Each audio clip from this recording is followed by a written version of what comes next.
आउ दिने 2 दिन पर आलू किलो प्रति 20 ରୁ 25 टंकार मिल। खुचुरा दुकान में आलू किलो 40 टंका बिक्री होउची। आलू व्यवसायी मैंने कहवानुसार ओडिशा मुख्यतः पश्चिमबंग और उत्तर प्रदेश आसुवा आलू पर निर्भरशील होता है। चाषी मान आलू अमल पर ताहा शीतल भंडार सुरक्षित रखाई थाए। ते भर आलू गुड़िक पश्चिमबंग में बढ़ुथिबारु एठारे मध्य दर वृद्धि पाइछि।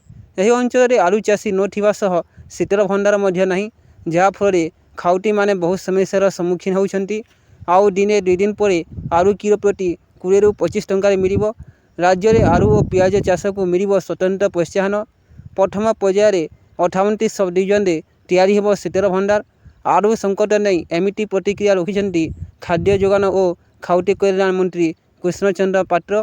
पड़ोशी पश्चिमबंग सरकार सह कथबार्ता पर ओडिशा को आलू आसवा आरंभ है। राज्य में एवं आलू दर 32 ରୁ 34 टंका रही।